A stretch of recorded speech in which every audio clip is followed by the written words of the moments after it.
डुग डुग डुग, एक आवाज जो 6 दशकों से एक मोटरसाइकिल की पहचान बनी हुई है।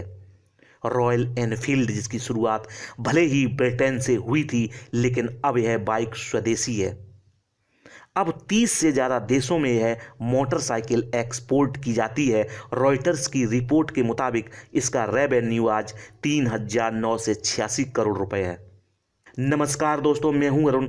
आपका स्वागत है हमारे चैनल सफलता की राह में एक बार फिर।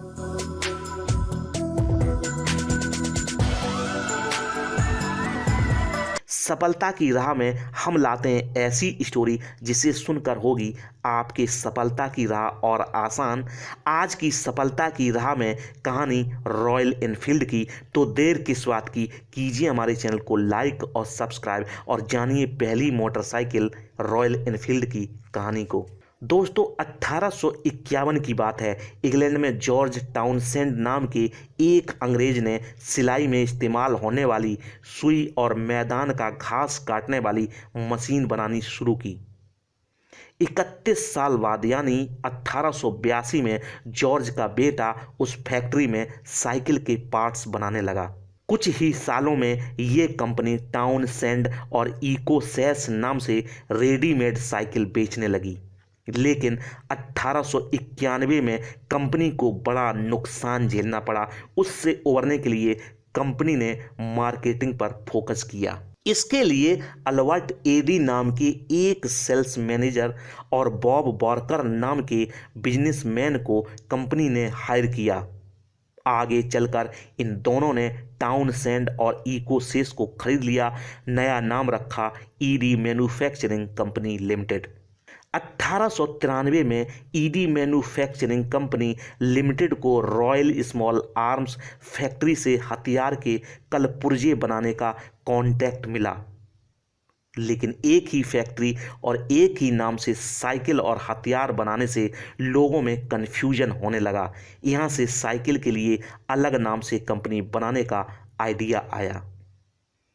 1896 में ईडी मैन्युफैक्चरिंग ने एनफील्ड साइकिल कंपनी लिमिटेड नाम से एक कंपनी बनाई। इस नई कंपनी को लोगों के बीच पहचान दिलाने के लिए एक टैग लाइन की जरूरत थी।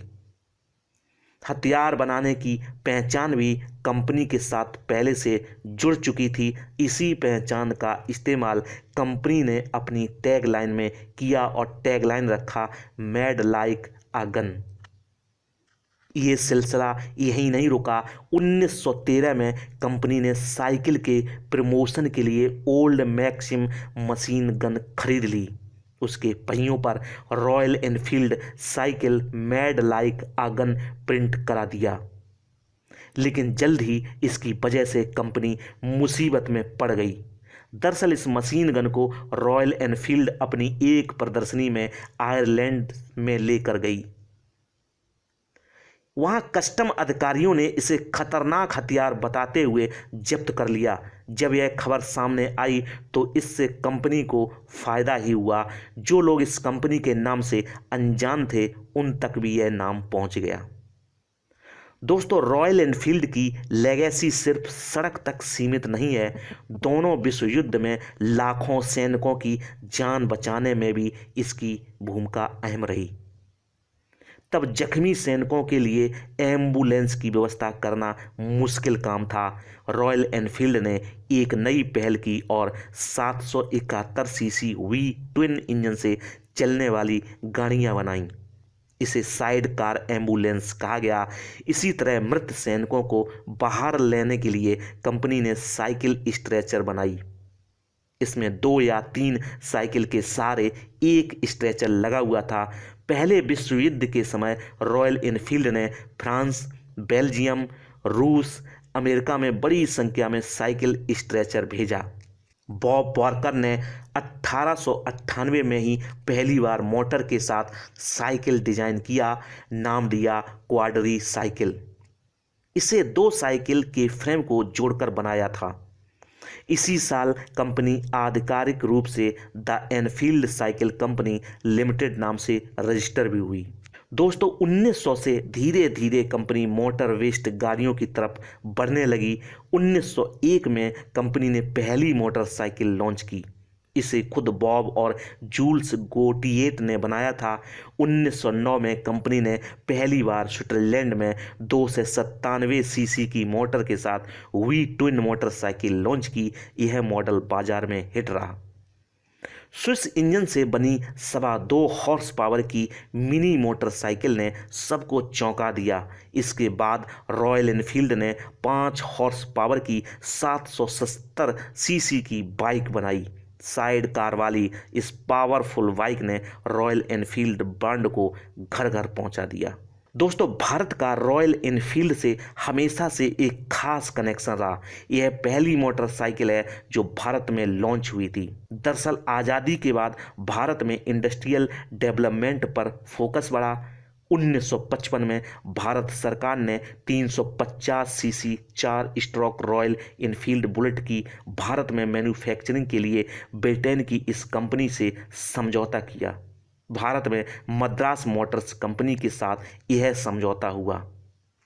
इंडियन आर्मी तब सेना में इस्तेमाल के लिए दुनिया भर के ब्रांड्स की मोटरसाइकिल देख रही थी।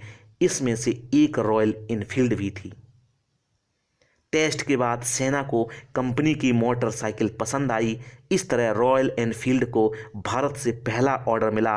कंपनी ने मैन्युफैक्चरिंग के लिए मद्रास में फैक्ट्री लगाई और पहली बार भारत में जो मोटरसाइकिल लॉन्च हुई वो थी रॉयल एनफील्ड। 1962 तक मोटरसाइकिल के सारे पार्ट्स भारत में बनने लगे थे।